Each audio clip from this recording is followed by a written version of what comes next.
துஆவை வச்சு அல்லாஹ் சோதனை இல்லாமல் ஆக்குவான். அல்லாஹ் சொல்றான், இதா வகாத்தில் வாகிஆ, இந்த கியாமத் நடந்தால் லைஸ லிவகாத்திஹா காதிபா, இந்த கியாமத் நடப்பது பொய் அல்ல.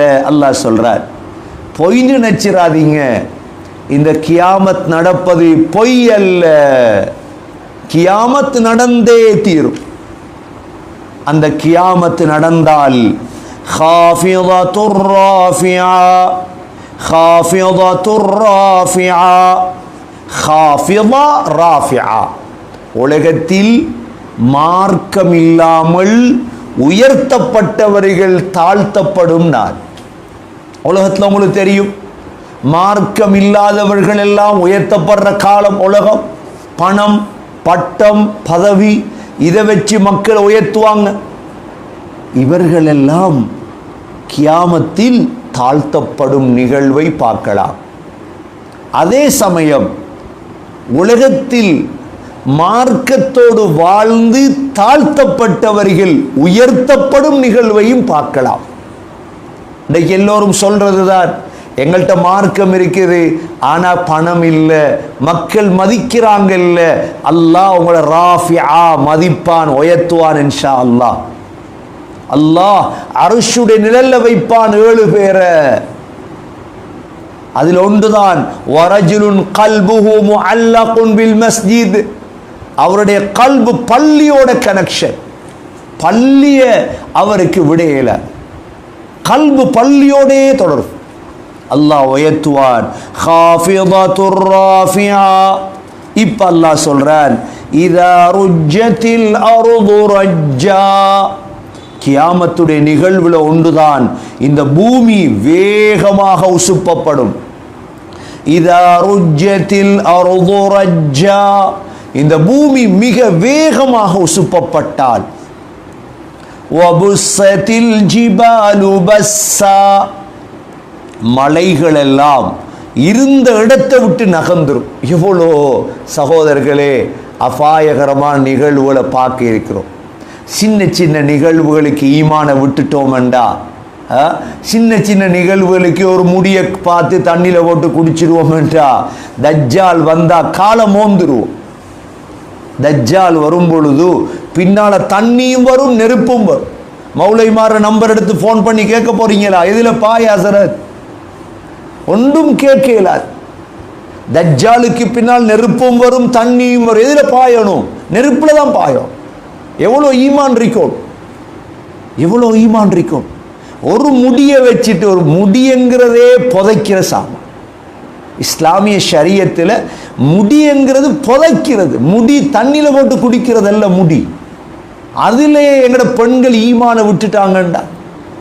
சரி, இதை விட பயங்கரம் ஒன்று வரப்போ சக்கராத்.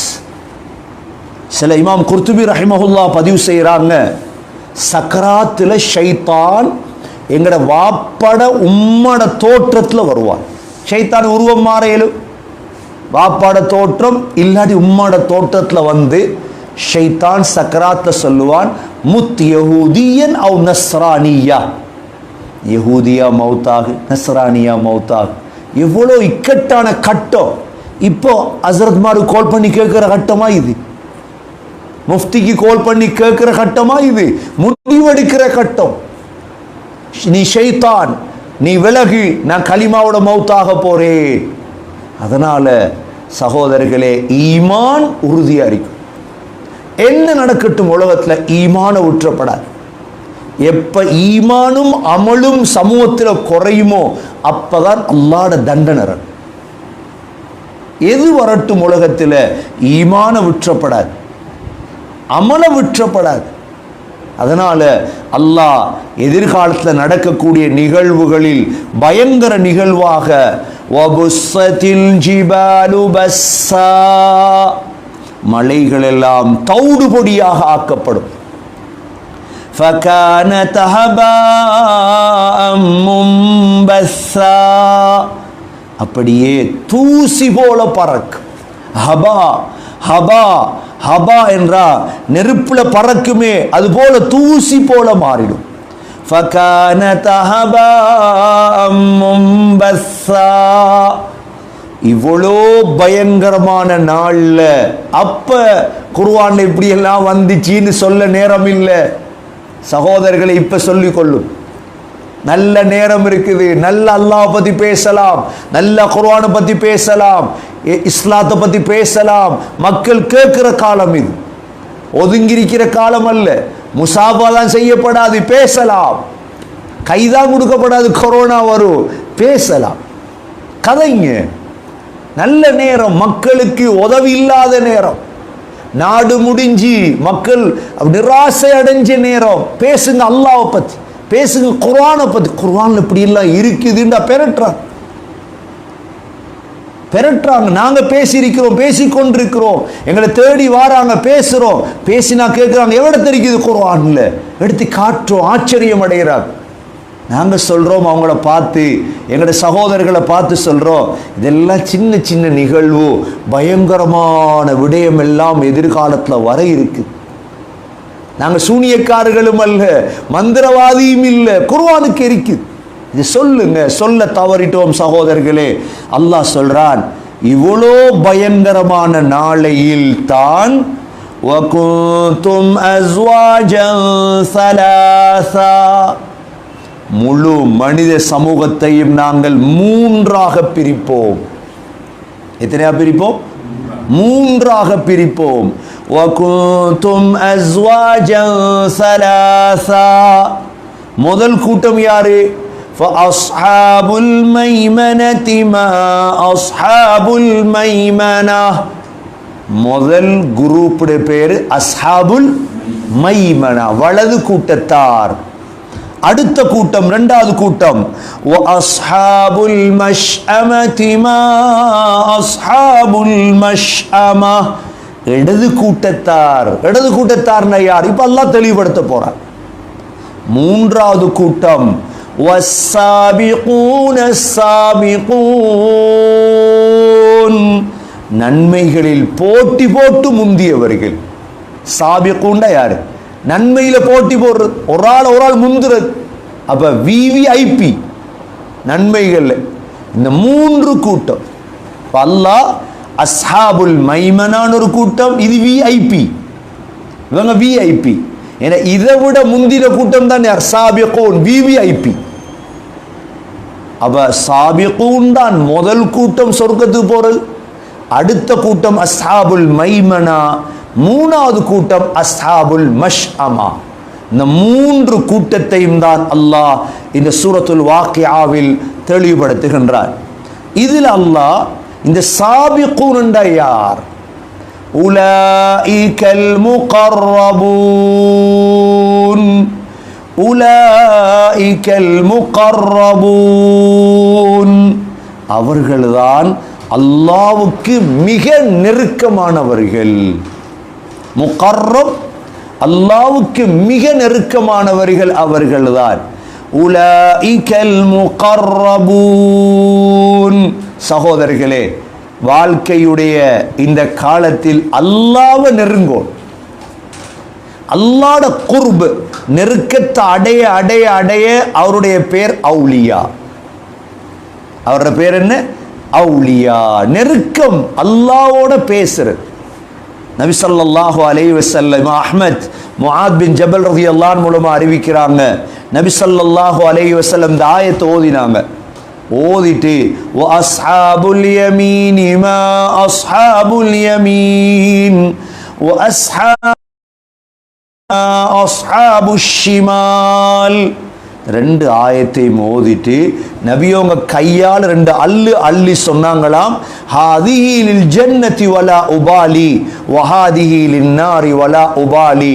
இவங்க சொர்க்கவாதிகள், நான் கணக்கெடுக்கவே மாட்டேன், இவங்க நரகவாதிகள் என்று ரெண்டு அள்ளினார்கள். ஆகவே சொர்க்கவாதிகள் நரகவாதிகள் அல்லாஹ் ஏற்கனவே பிரித்து விட்டார். அதில் ஆக உயர்ந்தவர்கள் தான் சாபிகூன். என்ன நிலைமை வரட்டும், எங்களுக்கு ஏழ்மை வரட்டும், நோய் வரட்டும், கஷ்டம் வரட்டும், பிரச்சனை வரட்டும், என்ன துன்பம் வந்தாலும் அல்லாஹ்வை நெருங்கிறத ஒரு நாள் விட்டு விடக்கூடாது. இது ரஜபுடைய மாதம், ரஜபுடைய மாதம், அடுத்த மாதம் வரக்கூடியது ஷாபான், அடுத்தது ரமதான். ரமலான் நெருங்குது சகோதரர்களே, சதக்காவை கூட்டுங்க, நன்மையை கூட்டுங்க, குர்பானை கூட்டுங்க. வசதி இருக்குதா, இந்த காலம் தொழில் இல்லாத மக்கள் சாப்பாடுகளை கொடுங்க, சதக்காக்களை கொடுங்க, குடும்பங்களை சேருங்க, நசீகத்துகளை செய்யுங்க. மக்களுக்கு குர்ஆனுடைய உபதேசம் போய் சேரட்டும், மக்களுடைய உள்ளத்துல உற்சாகம் ஏற்படும். அல்லாஹ் இப்ப சொல்றான், இந்த சாபிகூன் என்பவங்க யாரு? உலகத்தில் ஒவ்வொரு ஊர்லையும் தான், ஸ்ரீலங்காலையும் தான், உலகத்தில் இருப்பாங்க. அவங்க யார்? முகர்ரபூன். நான் பார்க்கணும், எனக்கும் எந்த அல்லாவுக்கும் இடையில எவ்வளோ நெருக்கம் இருக்கு, எவ்வளோ நெருக்கம் இருக்கு. சகோதரர்களே, முந்தைய காலங்களில் அவுலியாக்கள் என்று சொல்லப்பட்டவங்க யார்? ஒவ்வொரு ஊர்லேயும் இப்ப வந்திருக்கிற நோய்கள் சோதனைகள் முந்தைய காலத்தில் வரலையா? வந்தது. அவர்கள் துவா கேட்டு அதை இல்லாமல் ஆக்கினாங்களா இல்லையா? உதாரணமாக மாலைதீவுடைய வரலாறு எடுக்கு. மாலைதீவுடைய வரலாற்றில் இந்த மாலை தீவுக்கு என்ன செய்யறதுண்டா, வருடத்துக்கு ஒரு முறை ஒரு பெண்ணை அலங்கரித்து கடலுக்கு பலி கொடுக்கிறது. அப்பதான் அந்த நாடு பாதுகாப்படை. இப்ப என்ன செய்யறாங்கண்டா, ஒரு ஆலிம், மிக முக்கியமான ஆலிம் மாலைதீவுக்கு போறாங்க. அந்த ஆலிம் முஸ்தஜாபு துஆ, துஆ கபூல் ஆகிற ஆலிம். அந்த காலத்தில் இருந்தவங்க அப்படித்தான் போய் சொன்னாங்க, இப்படி எல்லாம் செய்யாதீங்க, நாங்க அல்லாஹ் இடத்துல துஆ கேட்கிறோம், உங்களோட ஊரை அழிக்காம இருக்க, நீ இதுக்கு பிறகு பலி கொடுக்காதீங்க. அந்த மனுஷன் துஆ கேட்டுட்டே இருந்தார். அந்த வருடம் மாலைதீவு அழியல்ல. அந்த ஒரு ஆளுடைய துஆவால ஒரு நாடு பாதுகாக்கப்பட்டது. அதற்கு பிறகுதானாம் மாலைதீவு மக்கள், அரசர், ஏனைய அனைத்து மந்திரிகளும் அல்லாஹ்வை ஏற்றுக்கொண்டு. இதே போலதான் இன்றைய காலகட்டத்தில் ஒவ்வொரு ஊர்லையும் அவுலியாக்களை உருவாக்கும், இறை நேசர்களை உருவாக்கும், அவங்கள துஆவுக்கு இறக்கும். அஸ்மாவுல் ஹுஸ்னா இருக்குது, துஆ கேட்டு கேட்டு. இந்த ஸ்ரீலங்கால இந்த கண்டி மன்னருடைய சம்பவத்தில் என்ன இருக்குது? ஏன் ஸ்ரீலங்காவில் இருக்கிற முழு பள்ளிக்கு முஹியத்தீன் பள்ளின்னு வந்தது? ஏன் வந்தது முஹியத்தீன் பள்ளி? கண்டி மன்னருடைய மகனுக்கு சுகம் இல்லை. அப்ப ஸ்ரீலங்காவுக்கு வந்த ஒரு ஆலிம் கண்டி மன்னருடைய மகனுடைய நோயை துஆ ஓதி சுகமாக்கினார். ஒரு மருந்தும் செயல்படல, துஆவை ஓதி சுகமாக்கினார். சுகமானதோட கண்டி மன்னர் சட்டம் போட்டார், அந்த சுகமாக்கின ஆலிமுடைய பேர் முஹியத்தீன். சொன்னார், ஸ்ரீலங்காவில் இருக்க முழு பள்ளிவாசலுக்கு முஹியத்தீன் பேர் வைக்கும். அதால தான் எல்லா பள்ளி, கொழும்புல, கண்டில, கல்முனையில, காலில, நிந்தவூர்ல முழு பள்ளியில பேர் முஹியத்தீன் பள்ளி.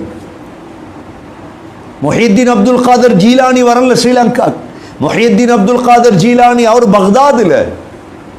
இது ஸ்ரீலங்காவில் இப்படி முஹியத்தீன் பேர் பிரபலியம் அடைந்தது. ஒவ்வொரு காலத்திலையும் துஆ கபூலாகிற உலமாக்கள் வாழ்ந்திருக்கிறார். அதனால நாங்களும் எங்களோட ஊர்களில் முகர்ரபுகளை உருவாக்கும். அவங்க கையை தூக்கின துஆ கபூலா. அல்லாஹ் இந்த நாட்டில் இருக்கிற உலமாக்களுடைய பரக்கத்தால் இன்ஷா அல்லாஹ் இந்த நாட்டுக்கு இறங்கி இருக்கும் இந்த முசீபத்தையும், உலக மனித சமூகத்துக்கு இறங்கி இருக்கும் முசீபத்தையும் அல்லாஹ் இல்லாமலாக்குவானாக. அல்லாஹ் அந்த ஆயத்துடைய கடைசி விடயமா சொல்றான், இந்த முகர்ரபுகளுக்கு ஃபீ ஜன்னத்தின் நஈம், இன்பமான சொர்க்கங்களை கொடுப்போம், இன்பமான சொர்க்கங்களை கொடுப்போம் என்று அல்லாஹ் சாபிகூனை பற்றி சொல்லிட்டு அதற்கு பிறகு அல்லாஹ் இன்பங்களை தொடங்குறான். என்னென்ன இன்பங்களை வைத்திருக்கிறோம்? ஆயிஷா ரலியல்லாஹு அறிவிக்கிறாங்க, நபி ஸல்லல்லாஹு அலைஹி வஸல்லம் கேட்டாங்க, ஆயிஷா, கியாமத்துடைய நாளையில அல்லாஹுடைய நிழல்ல போட்டி போட்டு முந்துறவங்க யாருன்னு தெரியுமா? ஆயிஷா ரலியல்லாஹு சொன்னாங்க, யா ரசூலல்லாஹ், அல்லாஹ்க்கு ரசூலுக்கு தான் தெரியும். சொன்னாங்க ஸல்லல்லாஹு அலைஹி வஸல்லம், முதலாவது ஹக்கு கொடுக்கப்பட்டா ஏற்றுக்கொள்ளுவார்கள், உண்மைன்னு சொல்லப்பட்ட ஏற்றுக்கொள்ளுவார்கள், அவங்கள்ட்ட ஏதாவது செலவழிங்கன்னு சொல்லப்பட்டா செலவழிப்பார்கள்.